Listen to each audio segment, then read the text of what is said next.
এয়া আমি এতিয়া আহিছোঁ আৰু আপোনালোককতো বাৰু দেখুৱাই আছোঁ কি কি আছে কি কি নাই। তো এয়া আমাৰ লগত আছে পিকলু ডেকা। তো পিকলু দা ইয়াৰে গোটেইখিনি মানে চাই আৰু গোটেইখিনি কালেক্ট তেখেতে কৰিছে, তেখেত অ'নাৰ হয়। তেখেতে কিবা ক'ব আপোনালোকক। মোৰ উদ্দেশ্যটো হ'ল যে কামিং জেনেৰেশ্যনক এই হিষ্ট্ৰীখিনি দিব লাগে। হয়। আৰু দ্বিতীয়তে এনচিয়েণ্ট পিৰিয়ডৰ যিখিনি ফ'ৰ ফাদাৰ আছে আমাৰ কাৰণে এই বস্তুখিনি আৱিষ্কাৰ কৰিলে তাৰ বিনিময়তে আমি এই পৃথিৱীখন ইমান আপগ্ৰেড, নহ'লেতো আমিও সেই জংঘলতে থাকি গতিকে তাৰ পৰা আমি কিটো ইভলিউশ্যন হৈ পিনে আজিৰ ডেটলৈ ইমান কমফৰ্ট এটা জোনত আমি আহি পাইছোঁহি। সেইটোকে মই ইভলিউশ্যনটো আমাৰ কামিং জেনেৰেশ্যনক দিব বিচাৰিছোঁ, দেখাব বিচাৰিছোঁ। গতিকে মোৰ কথাটো হ'ল যে আপোনালোকে এই ভিডিঅ'টো চাওক আৰু ভিডিঅ'টো চাই বিভিন্নজনক শ্বেয়াৰ কৰক, শ্বেয়াৰ কৰি যাতে আৰু চবেই জানক যে আমি নৰ্থ ইষ্টখনো আমি হেৰিটেজ ভিণ্টেজৰ ওপৰত আমিও কম নহয়, যে আমি এইবিলাক বস্তুক আমি ৰেচপেক্ট দিওঁ। আপুনি এনে কিমান বছৰৰ পৰা এইবোৰ কালেক্ট কৰি আছে? প্ৰায় 30 বছৰ। প্ৰায় 30 বছৰ। 30 বছৰ হৈ গ'ল। প্ৰথম আপুনি কেতিয়া কৰিছিলে? তোমাৰ এনেইটোতো সৰু কালৰ পৰা এইবিলাক আছিলে হবি হিচাপে, মানে সৰুৰ পৰা আপুনি এইবোৰ কালেক্ট কৰি ভাল পায়? আৰু 89-90 পৰা আৰু মানে ফুল ফ্লেজেড এই কামটো দৌৰা দৌৰি কৰি আছিলোঁ। যিটো সেই সময়তে মই চাকৰিটো জইন কৰিছোঁ, চাকৰি জইন কৰি তাৰ পৰাই আৰম্ভ হৈছে এইবিলাক। কাৰণ মোৰ কথাটো হ'ল যে সেই কামিং জেনেৰেশ্যনত গোটেইখিনি যাতে জানক আৰু তো সেয়ে আৰু তো আশা কৰিছোঁ আপোনালোকে এইখিনি গম পাই ভাল পাইছে। তো দাদাই বাৰু বহুত ধুনীয়াকৈ জেগাটো মেইনটেইন কৰিছে, ধুনীয়াকৈ ৰাখিছে। কৰিছোঁ কিন্তু এইটো মই ছেটিছফাই নহয়। এইখিনি বস্তু এইটো গতিত থাকিলে আমি আৰু কিছুদিনৰ পিছত আমি এই বস্তুখিনি হেৰুৱাই পেলাম। আজি যিটো গতিত আছে, আজি যিটো হেৰিত আছে, এইটো গতিত থাকিলে নহ'ব। ইয়াক আৰু ডেভেলপ কৰিলে এইটো টুৰিজিমেই হওক, গভৰ্ণমেণ্টে হওক, বহু ধৰণৰ কথা বতৰা চলি আছে, কিন্তু আজিলৈকে সেই বস্তুটো সেইটো পৰ্যায়লৈ পোৱাগৈ নাই যে আমি আমাৰ নৰ্থ ইষ্টৰ হয় আমি এইটো ৰিপ্ৰেজেণ্ট কৰিব লাগে কামিং জেনেৰেশ্যনৰ কাৰণে বা আৰু ৱৰ্ল্ড লেভেললৈ আমি নিব পৰা হ'ব লাগে। কিন্তু এইটো গতিত থাকিলেতো আৰু বেছি দিন নাথাকে। সঁচা কথা। তো বাৰু আজি দাদাক মই ছেকেণ্ড টাইম লগ পাইছোঁ। আগতে এবাৰ আহিছিলোঁ, তেতিয়া বাৰু মই ভিডিঅ' বনোৱা নাছিলোঁ। তো দাদাই বাৰু মোক কৈছে যে ক'ত লগ পাইছিলে, চিনি পোৱা নাছিল ঘপককৈ। তো সেয়াই আৰু লগ পাই ভাল লাগিল দাদাৰ লগত। আৰু আগলৈকে ভিডিঅ'টো চাই থাকক, বহুত বস্তু আছে ইয়াতে দেখুৱাবৰ কাৰণে আপোনালোকক, তো চাই থাকক। এখন আছিলে ৰয়েল এনফিল্ডৰ স্কুটাৰ। আমি ৰয়েল এনফিল্ডৰ এতিয়া চবেই জানো বাইক আছে, তো এইখন ৰয়েল এনফিল্ডৰ স্কুটাৰ আছিলে, ফেণ্টা বুলেছ বুলি কৈছিলে। Royal এনফিল্ডৰ scooter Fanta বুলেছ। ইয়াৰ গিয়াৰটো ভৰিত আছিলে, গিয়াৰ ভৰিত, ব্ৰেকো ভৰিত গিয়াৰ, গিয়াৰো ভৰিত, ব্ৰেকো ভৰিত। আচ্ছা। এইখন 1950ত চেল্ফ ষ্টাৰ্ট হৈছিলে, চেল্ফত ষ্টাৰ্ট হৈ তেতিয়া। আচ্ছা, চেল্ফত তেতিয়াই আজি 60-70 বছৰ আগত। তাৰপিছত এইবোৰ গোটেই ৱাৰৰ বাইক আছিলে, এই সেউজীয়াখনৰ পৰা এইবোৰ second world war American চলজাৰ use কৰিছিলে। আচ্ছা, এইবোৰ চব ছেকেণ্ড ৱৰ্ল্ড ৱাৰত ইউজ হৈছিলে। এই ফাৰ্ষ্টখন আছিলে নৰ্টন বুলি কৈছিলে, নৰ্টন 500cc। এক্সেক্টলি। এই ছেকেণ্ডখন আছিলে BSA আছিলে, M20 500cc এইখনো। আচ্ছা। তাৰপিছত এই থাৰ্ডখন আছিলে ৰয়েল এনফিল্ড। আচ্ছা। এইখন 148cc আছিলে, ফ্লাইং ফ্লিপ বুলি কৈছিলে। ইয়াৰ টেংকি চাইডত দেখিছে, হেণ্ড গিয়াৰ আছিলে, হাতত গিয়াৰ। এই টেংকি চাইডত দেখিছে, হাতত গিয়াৰ আছে। আৰু এইখন ছেকেণ্ড ৱৰ্ল্ড ৱাৰ টাইমত পেৰাচুটৰ লগত ড্ৰপ কৰিছিলে বস্তু। ড্ৰপ কৰি দিয়ে, তলত চলজাৰলৈ ৱাৰ গৈছিলে। সেইকাৰণে লাইট ৱেট হ'ল। এইখন ৰয়েল এনফিল্ডৰ আছিলে 500cc। এইখন এৰিয়েল বুলি কৈছিলে, ৰাণ্ডাৰ। এইখনো 500cc। এইখন আছিলে BSA আছিলে, গল্ডেন ফ্লেছ। এইখন 650cc আছিলে, 650cc তেতিয়াই। Double challenger 2 cylinder. তাৰ আগত এই গ্ৰীণখন আছিলে চামবিম বুলি কৈছিলে। এই গ্ৰীণখন ৰয়েল এনফিল্ডৰ আছিলে। ইয়াৰ উইদাউট চেইন নাই। আমাৰ গাড়ীত যে থাকে যে তলত এই ৰড টাইপৰ, পপুলাৰ চাৰ্টত চলিছিলে। 1945 পৰা আছিলে। তাৰ আগত এইখন আছিলে হণ্ডা আছিলে, 500cc CX কাষ্টম। কিমান বছৰ হ'ল? 1970s বছৰ হ'ল। আচ্ছা। ইয়াৰ তাৰো উইদাউট চেইন নাই। এইটোৰো চেইন নাই। তাৰ ৰেডিয়েটৰ আছে, ডিস্ক ব্ৰেক আছে, এল' হুইল। তাৰপিছত এইখন আছিলে ফাৰ্ষ্ট বাইক, আমাৰ বাইকৰ আৰম্ভণি। এইখন প্ৰথম বাইক আছিলে। বাইকৰ আৰম্ভণি এইখন আছিলে, গ্ৰেট ব্ৰিটেইনৰ এলবিয়ন বুলি কৈছিলে। এইখন 1901। হেণ্ড গিয়াৰ আছিলে, হাতত গিয়াৰ। এইটো কোনটো কোম্পানীৰ? হাৰ্লি আছিলে। আচ্ছা, বঢ়িয়া। হাতত গিয়াৰ আছিলে, হেণ্ড গিয়াৰ। সেইটো গিয়াৰ মানে হাতত গিয়াৰ, তেল টেংকি, এইটো চকেট টাইপৰ কাম কৰিছিলে। ইয়াত লেম্প জ্বলিছিলে, চাকি, এইটো হেডলাইট আছিলে। তেল আৰু চাকি জ্বলে। ইয়াৰ বেল্ট চিষ্টেম আছিলে, বেল্ট ড্ৰাইভ, এনেকুৱা ফিটাৰ লগত টানে। এইবোৰ 2-in-1 আছিলে, তেল খতম হ'লে পেডেল মাৰি যাব পাৰি। তেল খতম হ'লে আকৌ পেডেল মাৰি যাব পাৰি। 2-in-1 আছিলে। আছিলে ফল্ডিং বাইক আছিলে, পেৰাট'ৰ scooter. Folding bike use in world war 2 allied force লিখা আছে। এতিয়া হেণ্ডেলটো এনেকুৱা ডাউন আছিলে, এনেকুৱা উঠি যাব, ফল্ড কৰি লৈ যাব পাৰি। ডাউন যাব, আগৰ চাকাটো ঘূৰি যাব। ডাঙৰ বেগ এটাত ভৰাই পিঠিত কেৰি কৰিছিলে। কেৰি কৰি পেৰাচুটৰ জাম কৰে চলজাৰ। তাৰ পৰা চবেই বেলেগ বেলেগ জেগাত পৰিব, ক'ৰবাত জংঘলত পৰিব, ক'ৰবাত পৰিব। তাৰ পৰা নিজৰ ডেছক্ৰিপশ্যনলৈ যাবৰ কাৰণে ইউজ কৰিছিল। আৰু এইখনৰ চাবিও নাই কিকো নাই জাষ্ট ঠেলিলে জটকাটা লগালে ষ্টাৰ্ট হৈ যায় এখন ববি ৰাজদূত আছিলে ববি আচ্ছা ৰাজদূত এখন বেবী চাইকেল 1936 আচ্ছা তাৰ আগত এইখন আছিলে BSA চাইকেল 1942 ইয়াৰ পিছৰ চকাত দেখিছে মটৰ আছে আচ্ছা পিছে ওপৰত তেল টেংকি তো 20-30 স্পীডলৈ গৈছিলে তেতিয়া আচ্ছা এখন ফল্ডিং চাইকেল আছিলে মই দেখাই আছোঁ বাৰু আচ্ছা এখন ফল্ডিং চাইকেল এইখন ফল্ড কৰি কিনে পিঠিত বেল্টেৰে বান্ধি কেৰি কৰি লৈছিলোঁ ওকে আচ্ছা এখন ফল্ড কৰি ডাইৰেক্ট সোমাই দিব পাৰি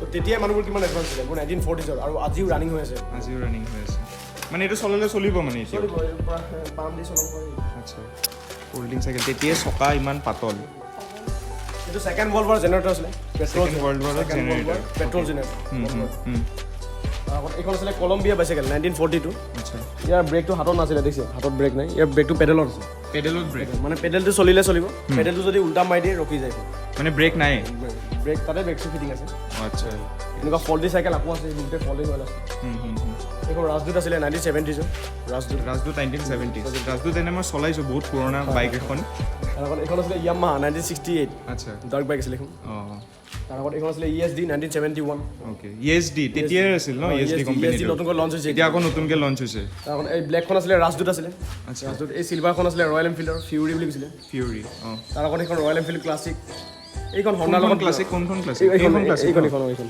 আচ্ছা তেতিয়াৰে ক্লাছিক মানে এইটো এইখন আকৌ জাভা জাভা ESD খনোতো জাভাৰে হয় ন কাৰণ মই দেখা মতে এতিয়া জাভাৰ মই দেখিছোঁ জাভাৰ শ্ব'ৰুমতে ESD খন আছে চাগে লৈ লৈছোঁ এতিয়া বা কিবা তেনেকুৱা বেলেগ বেলেগ আছিলে তাৰপিছত এইপানে এইবোৰ ৰেডিঅ' কালেকশ্যন আছে বিভিন্ন ধৰণৰ পুৰণা ৰেডিঅ' পুৰণা ব্লেক এণ্ড হোৱাইট টিভি আকৌ চাটাটো লক কৰি থ'ব যেনেকুৱা অঁ বন্ধ কৰি থ'ব পাৰি এই বগা ফ্ৰিজটো আছিল বিনা কাৰেণ্টৰ এইটো কাৰেণ্ট যেতিয়া অহা নাছিলে আমাৰ তাৰ আগৰ ফ্ৰিজ হয় ইয়াৰ আকৌ পিছপানে কেৰাচিন তেলৰ চাকি জ্বলাই ওপৰত কুলিং মেচিন থাকে তো কুলিং মেচিনত গেছ ফৰ্মে চলিছিলে গৰম দি হিট হৈ আকৌ তাতে কুল কৰিছিলে এনেকুৱা ঠাণ্ডা আচ্ছা এইটো কাৰেণ্টত নচলে কাৰেণ্ট আছিলে এইটো বিনা কাৰেণ্টৰ তো কেৰাচিন তেলৰ চাকি জ্বলাব লাগে খালি আচ্ছা আচ্ছা ইয়াকো চাকি জ্বলাব লাগে বিনা কাৰেণ্টৰ ফেন এখন এই তলত দেখিছে এই চাকি জ্বলাই দিয়ে তলত ওপৰত পিষ্টন থাকে পিষ্টনটো গৰম হৈ হিট হৈ চলিছিলে নেটত ইউটিউবত মাৰিলে এতিয়া ভিডিঅ' চিডিঅ' পায় আৰু এইটো ছেকেণ্ড ৱৰ্ল্ড ৱাৰ জেট পাইলটৰ হেলমেট আছিলে জেট পাইলটৰ আচ্ছা এই ফিচিয়াৰ আছিলে এইটো চল্ডু ঘাট অলপ ফাৰ্ষ্ট লেডাৰ বেগ ডক্টৰ ৰেডিছ আমাৰ লেডাৰ যেতিয়া লৈছিলে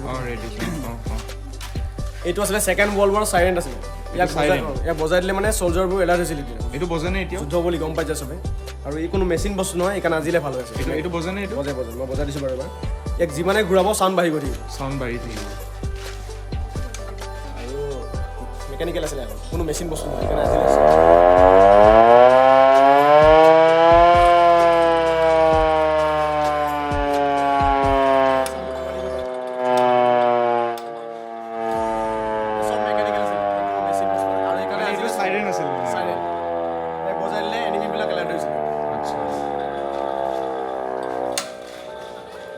ফাৰ্ষ্ট টেলিফোন আছিলে গ্ৰামবিলাক এটা কাণত এটা মুখত লৈছিলে আচ্ছা আচ্ছা এই দুটাৰ ওপৰত ৰেলৱে টেলিফোন এইবোৰ 1889 চনৰ পৰা ঘড়ী কালেকশ্যন আছে ৱাটছ এইবোৰ চব ছাবচিষ্টেম আছিলে ডেইলি চাবিব বুলি সৰু ডাঙৰ যিমান আছে এইটো ৰেলৱে লেম্প আছিলে ৰেলৱে লাইন এইটো ৰেডিঅ'ৰ কাম আছিলে 2-in-1 মানে ৰেকৰ্ড হৈছিলে মানে ৰেডিঅ' বাজিছিলে এই চাইডাল যে লাঠি আছে যে ওপৰত এইটো হৰ্চ পল' যে খেলিছিলে ঘোঁৰা ওপৰত পল' খেলা লাঠি আছিলে তাৰ আগত এইবোৰ টেলিফোনৰ কালেকশ্যনো আছে আচ্ছা টেলিফোন বেটাৰী ফেন আছিলে আকৌ আচ্ছা বেটাৰী এইবোৰ ৰেকৰ্ড প্লেয়াৰ দিছ হয় এইবোৰ এই গ্ৰামোফোনত দিলে গ্ৰামোফোনত দিলে এইবোৰ আমাৰ ফাৰ্ষ্ট চাউণ্ড চিষ্টেম আছিলে গ্ৰামোফোন ৰেকৰ্ডো কৰিছিল বজাইছিলে এই গ্ৰামোফোনটো হেণ্ডেল মাৰি ৰেকৰ্ড কৰিছিলে চাইডত আচ্ছা এনেকুৱা প্ৰায় 3টামান আছে এতিয়া বজি আছে দাদা এতিয়াও বজে মানে ইউজ হয় এইটো হেৰি টেলিগ্ৰাম যে কৈছিলে টেলিগ্ৰাম এইটো মৰ্ছ কড বুলি কৈছিলে এইটো পষ্ট অফিচ আছিলে পষ্ট অফিচ আচ্ছা এইটো এনেকুৱা দাবাই কিনে কোড দাবাই কিনে ৱৰ্ডটো কৈ দিব লাগে আচ্ছা মেছেজ গৈছিলে শ্বৰ্ট মেছেজ গৈছিলে 2-3টা ৱৰ্ড যাব তেতিয়া বুজি পাব লাগিব টেলিগ্ৰাম আছিল 2003 চলিলে তাৰপিছত বন্ধ হৈ গ'ল আচ্ছা তাৰপৰা এইবোৰ টাইপ ৰাইটাৰ আছিলে আকৌ টাইপিং মেচিন টাইপ মেচিন এতিয়া ৰেলৱে ৰেঞ্জ আছিলে ৰেলৱে ৰেঞ্জ আগৰ ওজন কৰা ৱেইট আছিলে এইবোৰ দৰকাৰ এই কাঠৰ বাকচটো আছিলে ফাৰ্ষ্ট কেমেৰা এইটো প্ৰজেক্টৰ আছিলে এইটো ফাৰ্ষ্ট কেমেৰা গাঁও যে আগতে চিনেমা দেখাইছিলে কলা পৰ্দা টাইপ এইটো বায়স্কোপ লিখিছিল বায়স্কোপটো প্ৰথম কেমেৰা তালতে কৰিছিলে আচ্ছা এই গল্ফৰ ছেটটো আছিলে কপিল দেৱৰ আছিলে কপিল এইটো ৰঙা গল্ফৰ ছেট আচ্ছা এই গল্ফৰ ছেট কপিল দেৱে শ্বিলঙত 80s গল্ফ খেলিব আছিলে 1980s আচ্ছা তো এই গল্ফৰ ছেটটো লৈ শ্বিলঙত খেলিছিল এইটো কালেকশ্যন কৰিছে এইটো আছিলে গ্ৰেণ্ড পিয়ানো 1839 এই মিউজিয়ামটো চবতকৈ পুৰণা এইটো প্ৰায় 200 বছৰ অলমষ্ট 200 ইয়াৰ্ছ গ্ৰেণ্ড পিয়ানোটো মই দেখাই আছোঁ বাৰু আচ্ছা এইটো প্ৰথম কিনিতে বাজিছিলে অলপ ঠিক ঠাক কৰিলে আজিও বাজিব আচ্ছা প্ৰথম গ্ৰেণ্ড পিয়ানো ঠিকে আছে অলমোষ্ট 200 years এইটো ৰকেট লঞ্চাৰ আছিলে বাজুকা বাজুকা আছিলে ছেকেণ্ড বলব এইটো ট্ৰাম্পেট আছিলে আৰু এতিয়া আমাৰ এই মিউজিয়ামটো 15-20খন মান গাড়ী বাহিৰত আছে আমাৰ জাগাটো সৰু কাৰণে আনিব পৰা নাই আৰু এই মিউজিয়ামটো এতিয়া কাজিৰঙা শিফ্ট হ'ব কাজিৰঙা শিফ্ট আৰু 4-5 মাহৰ পিছত তাতে ভালকৈ তাতে এটা মাটি লৈছে দাদা টুৰিষ্ট প্লেচ এটা বনাব আচ্ছা মানে এইটো আৰু ইয়াতে নাথাকে এই মাটিটো ৰেণ্টত আছে ৰেণ্ট দিয়ে 30,000 তেখেতে নিজৰ দৰমহা পইচা ল'ব আচ্ছা কি হয় দাদা এইটো 1947 15 আগষ্ট ষ্টেটমেণ্ট পেপাৰ মোৰ ডেক্স আনি নোৱাৰ ৰাতিপুৱা প্ৰথম নিউজ পেপাৰখন প্ৰথম নিউজ পেপাৰ এখন আৰু ৱৰ্ল্ডৰ এখন দা ষ্টেটমেণ্ট আপোনালোকে দেখিবলৈ পাইছে তো এয়া আমি এতিয়া আহি বহিছোঁ ইয়াতে খাবলৈ আমি অৰ্ডাৰ দিছোঁ মঞ্জুস্নাও দিছে অৰ্ডাৰ একদম সুন্দৰ প্ৰকৃতিৰ মাজত আমি বহি এতিয়া খাম কি খাম নাজানো তাইতো খাবই তাই একদম খাবৰ কাৰণে পাগল